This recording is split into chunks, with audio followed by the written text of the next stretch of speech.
Because if you wait till your kid is in it to spit it, guess what? You too late to put them up on game. At that point, you are now restricting them and preventing them from doing what they want to do.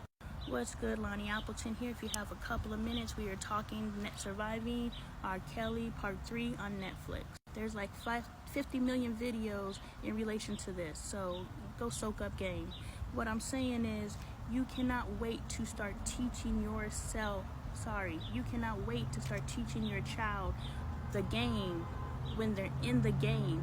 You have to get them early, and I'm not saying it's age appropriate. I am not having the same conversations with Bailey as I am with Angel, but both of them are getting put up on game at their level.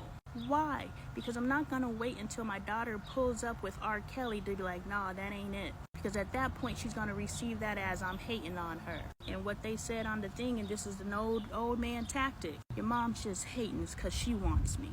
And we believe that because he's our mom's fucking age. And now we feel like our mom, who we've had this love-hate relationship with our entire life because our home environment is so fucked up, now we feel like we got one up on our mama. Yeah, mom, I got your man. Y'all can't tell me this ain't what's going on, because I know. And we have to change the way that we are raising our children if we do not want to create the next generation of survivors. So I'm sitting here and I hear the parents and they're like, oh, I love my child so much and I'm here to support you. But then on the other hand, I'm listening to the girls and I'm listening to them talk about it, and they're not directly saying stuff. You got to actually listen to what people are saying. One of the chicks, she was like, you know what? My dad, up until, if I could find any positive in this, my dad didn't take mental health seriously. My dad viewed mental health as you had a demon on you. Now, if daddy thinks mental health and you having these issues is you having a demon on you that needs to be exorcised out of you, what other stuff is going on in that household that you are not being supported through? So you can't tell me that like R. Kelly can pull up to the McDonald's drive-thru and get your ass up out that drive-thru and entice you into a certain lifestyle if the brokenness did not start at home. So yes, mom and dad, check yourself. And I say that with love, because a couple videos back I've already said I've set my daughter up for the cycle of abuse by incentivizing her with hugs and incentivizing her with kisses and incentivizing her with smiles. Otherwise, I'm fizz face. We are setting our children up for this whether we know it or not. We call this discipline. No, you are setting your child up to be beat by a man and it be interpreted as love.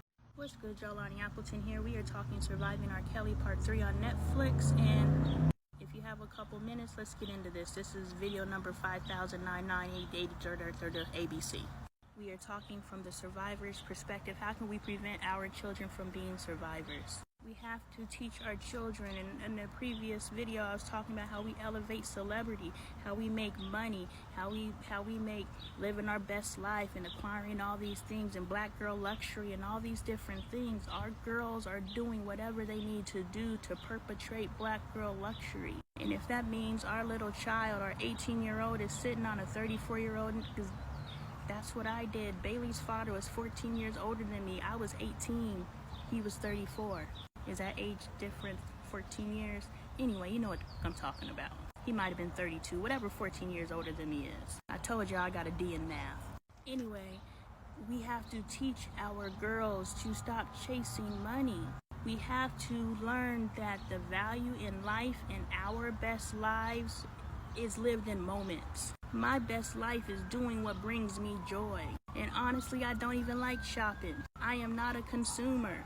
To me, that's not living my best life. If we want this world to be less materialistic, we must stop elevating materialism. The black experience used to be so much more than riding into your wedding on a motherfucking elephant. The black experience used to be so much more than look at my stack of money I got holding to my ear. And we need to shift that.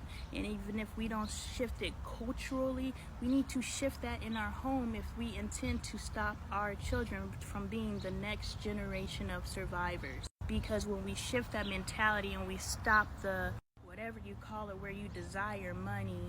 I don't know what the word is, but you know, you're chasing this money because you want all these things and the flash and the cash and the dope ass feed. You know, that's what you're chasing. We have to teach our children better.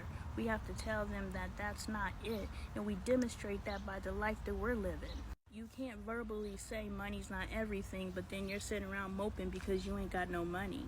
So we have to walk it like we talk it, walk it like talk it. You know what I'm saying? And we have to have these conversations. Hey, do you feel an emptiness because your father is absent? Because we can no longer allow our girls to believe they're chasing these older men because of daddy issues, because 99% of the time they're not. They're chasing things that this man represents. You don't think that this man went and got these things to attract your child? And then I'm going to get back on the predator's head, but also to the survivors. Why is this grown-ass man messing with your young ass? You feeling all special because this old man is paying you attention, and of course his game is much more doper than the little boy, dusty-ass boy who don't even know how to clean his ears properly. Yes, I'm traumatized. What's good, y'all? Lonnie Appleton here. If you have a couple minutes, we were talking to Surviving R. Kelly Part 3 on Netflix thingy. And these are just a bunch of fucking videos. But I really want you women and you young girls, because a couple of you guys follow me too, I want you guys to sit and really think, what does this old man want from me? He could tell you whatever, but let me tell you whatever. A man who is truly looking for forever is looking for someone that he can build with. What do you 17, 18, 19-year-old young lady, what do you have to offer this 29, 30, 31, 40-year-old man? How can he build with you? You don't even know who the fuck you are, because chances are you grew up being f***ed off by your parents, so you have to spend the next X amount of years even figuring out who the fuck you are.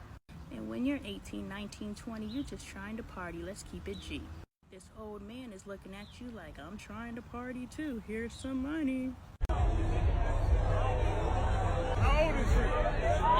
16. Huh? 16, man. How old are you? 32. Right, I got girls, bro. Y'all gonna have to break that shit up. We're good. We're good, Break man. that up in front of me, bro. All right, I got you, I bro. got girls. But he's telling you that he loves you and he wants to marry you and he wants to give you all of these things. No, he just wants to f*** you.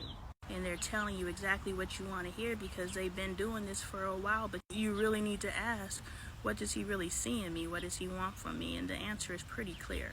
Because you really bring zero to the table except for one thing.